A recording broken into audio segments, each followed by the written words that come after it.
Space, the final frontier. These are the voyages of a new Trekkie.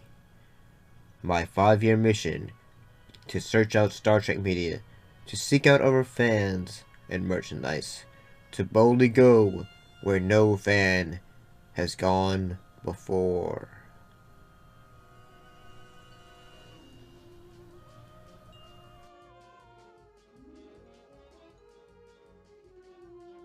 Greetings and salutations. This time we're looking back at an episode of Star Trek Lower Decks, the episode Mugato, Gumato.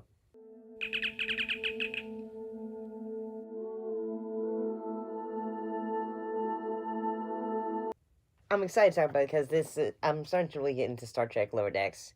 In this episode, the USS Cerritos is dispatched to a planet to investigate an unexplained sighting of a dangerous Mugato. And while I'm lowering, I'm going down.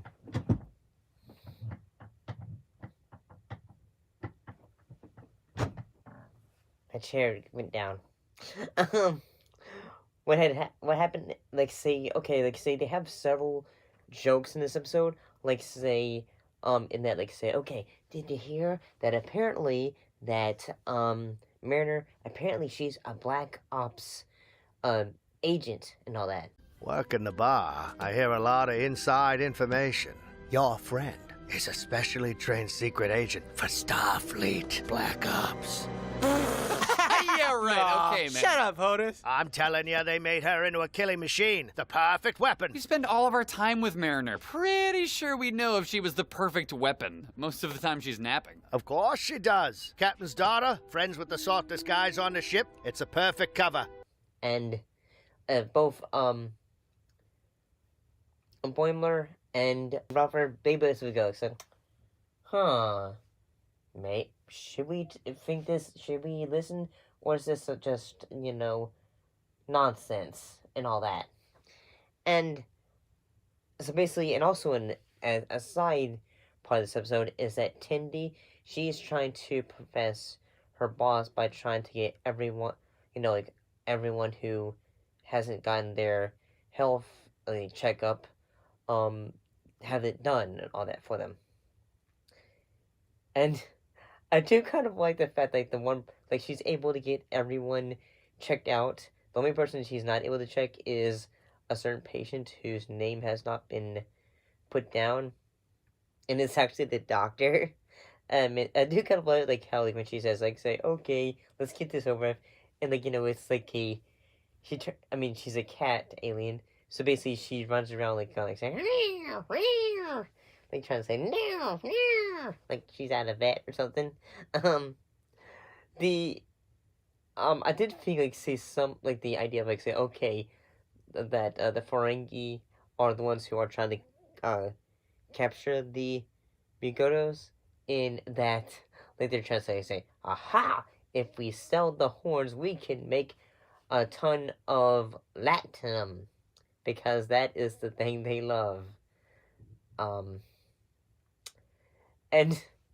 what basically Mariner and the rest of the crew are trying to, stop them, because at one point, both, Boimler and Rufford believe that, they think, say, oh my gosh, that, Mariner had attacked, J6 and all that.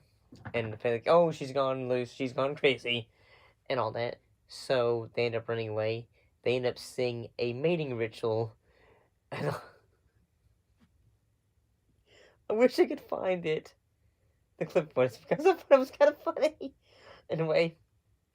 I recently did, say, a video a long time ago, when I first started this show, about, a creature analysis. And I think it was based around this one. I kind of thought this one was kind of funny, in that, and everything that's going on is in that say, basically, a guy who's trying to give the things to the, Ferengi, he's going to say, I'm gonna give you stuff, and I'm out to here, and he leaves, and then eventually the Cerritos goes, say, well, what do we have here? a running away ship.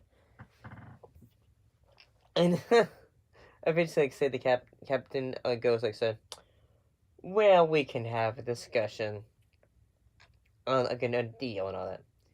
And he basically takes all her trophies, and then like her husband, who's also a captain of a ship, goes like, "Say, yeah, there's a guy and he's doing like, blowing up ship scams and such." Suspicious.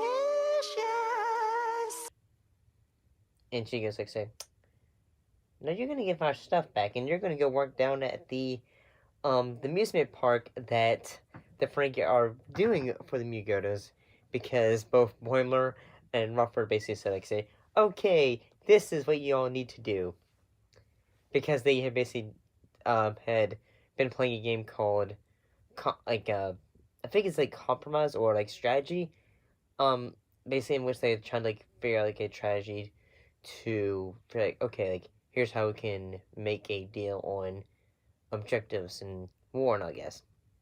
And basically they try to make a reserve for them, so then they can make money and latinum and all that other stuff.